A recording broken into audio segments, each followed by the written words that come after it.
Non, Monsieur Miron. Oui.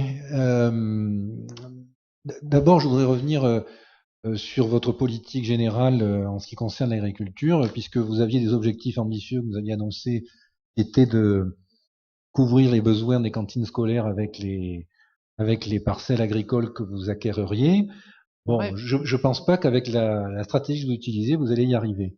Parce que, d'une part, bon, il y a déjà un manque de terrain, et en plus, même quand il y a des terrains, comme vous avez vu d'ailleurs aux remarques qui vous ont été adressées, euh, quand c'est des terrains qui sont intéressants pour les agriculteurs, souvent ce sont des terrains qui sont constructibles, où on passe être construit, et donc évidemment, la valeur du terrain agricole, c'est pas la valeur du terrain construit, donc ça pose des, on n'y arrivera jamais comme ça. Donc moi, je pense qu'il faut essayer de réfléchir à d'autres outils pour aller vers une production agricole significative, qui est l'utilisation des servitudes environnementales, leur indemnisation, qui est un système qui est couramment utilisé par tous nos voisins avec des résultats bien supérieurs aujourd'hui à ce qu'on peut avoir en France, puisque nous, on continue à perdre des espaces agricoles et naturels à une vitesse bien supérieure à nos voisins, et parce que quelque part, on n'a que à notre disposition soit le droit de l'urbanisme qui consiste à autoriser ou à interdire des activités, soit la maîtrise foncière.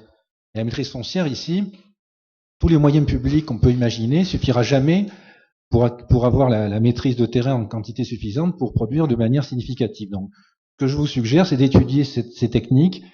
Il se trouve que depuis 2018, en France, on a la possibilité de rendre ces indemnisations légales et opposables aux tiers.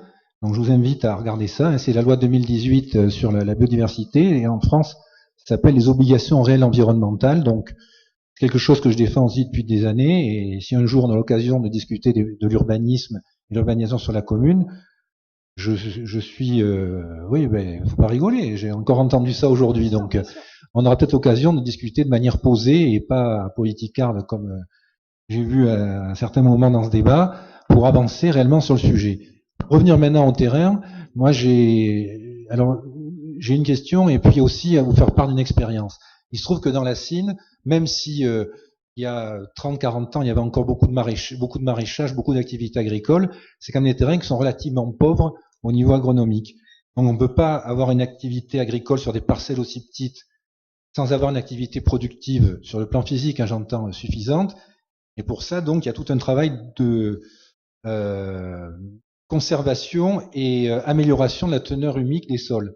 Il se trouve qu'il y a quelqu'un dans la Sine qui fait ça sur des sols forestiers, donc je vous invite à aller à le contacter, parce qu'il a recommencé à enrichir la couverture dans la Sine pour justement faire de l'agriculture sous couvert forestier. Donc s'il arrive sous couvert forestier, a fortiori sur des terrains qui sont débroussaillés. Donc ça, c'est un préalable à toute activité agricole importante, parce que c'est pas parce que dans le temps, comme on dit, il y avait plein d'agriculteurs dans la Sine qu'aujourd'hui on va pouvoir redémarrer ça sans problème. Aujourd'hui, pour que quelqu'un vive d'une activité agricole, on ne peut pas appliquer les standards qu'on avait il y a 40-50 ans en matière d'exigence de productivité des sols. Donc je vous invite à ça.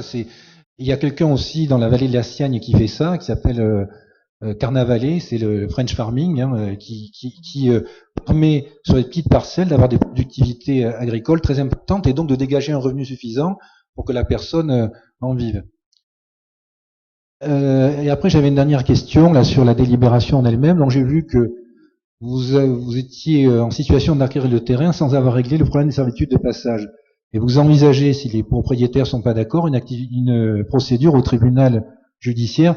Ça, franchement, c'est mal barré parce que ces procédures-là, elles prennent des années. En moyenne, ça prend 7, 8, 10 ans. Donc, je pense qu'il faut régler cette question au préalable. C'est bien ce qu'on compte faire, je vous rassure. Ben oui, mais justement.